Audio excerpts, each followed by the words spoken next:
భారీ వర్షానికి కొద్ది గంటల్లోనే బెంగళూరు అస్తవ్యస్తమైంది. దీంతో నగరంలోని ఏ వీధిలో చూసినా నీరే కనిపిస్తోంది.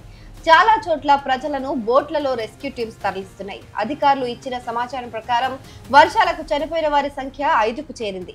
భారీగా కురిసిన వర్షంతో బెంగళూరు నగరంలోని HSR layout, silk board metro station, Shantinagar, Kanteerava stadium సహా మరిన్ని ప్రాంతాలు నీట మునిగాయి.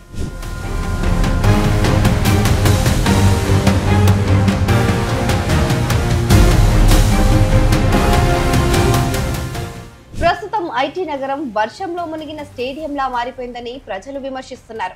నగరంలోని ఇన్ఫ్రా ఎంత దారుణంగా ఉందనే విషయం ఒక్క వర్షంతో బయటపడిందని, దీంతో నెటిజన్లు ప్రభుత్వం పైన మండిపడుతున్నారు. మహానగరాల్లో మొత్తం ఇదే పరిస్థితులు నెలకొన్నాయని వారు అంటున్నారు. పైకి చూడ్డానికి బెంగళూరు నగరం అందంగా కనిపిస్తోన్నా వర్షం పడితే కానీ అసలు విషయం బయటపడలేదని అంటున్నారు. గంటల వ్యవధిలోనే రోడ్లు జలమయం కావడంతో పాటు ఇళ్లల్లోకి కూడా భారీ ఎత్తున వరద నీరు చేరటంతో ప్రజలు ఇళ్లను విడిచి సురక్షిత ప్రాంతాలకు వెళ్లిపోతున్నారు.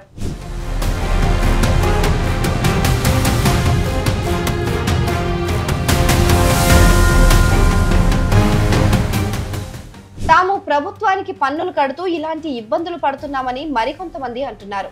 కనీసం వర్షాకాలం ప్రారంభమయ్యే నాటికైనా అధికారులు సమస్యలను చక్కదిద్దాలని కోరుతున్నట్లు ఎక్స్ లో పోస్టులు పెడుతున్నారు. చాలా చోట్ల ఇళ్లలో నీళ్లు నిలిచిపోవడంతో ప్రజలు తీవ్రంగా ఇబ్బందులు ఎదుర్కొంటున్నారు.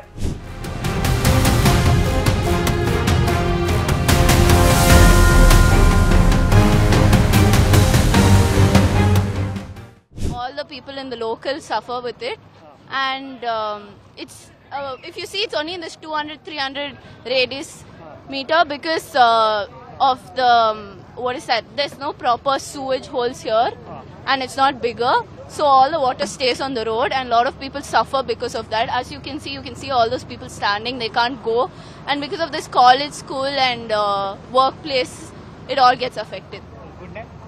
Mercia. మొత్తానికి బెంగళూరులో కురిసిన భారీ వర్షాలు ప్రజల జీవితాలను అస్తవ్యస్తం చేస్తున్నాయి. రోజువారీ జీవితం స్తంభించడంతో మధ్యతరగతి ప్రజలు ఆర్థిక ఇబ్బందులు ఎదుర్కోవాల్సిన పరిస్థితులు తలెత్తాయి. చాలా మంది ఇంటి నుంచి పనిచేసేందుకు తమ కంపెనీలను రిక్వెస్ట్ చేస్తున్నారని తెలుస్తోంది. అలాగే ప్రజలు ఆందోళన చెందకుండా అధికారులకు సహకరించాలని శివకుమార్ రిక్వెస్ట్ చేస్తున్నారు.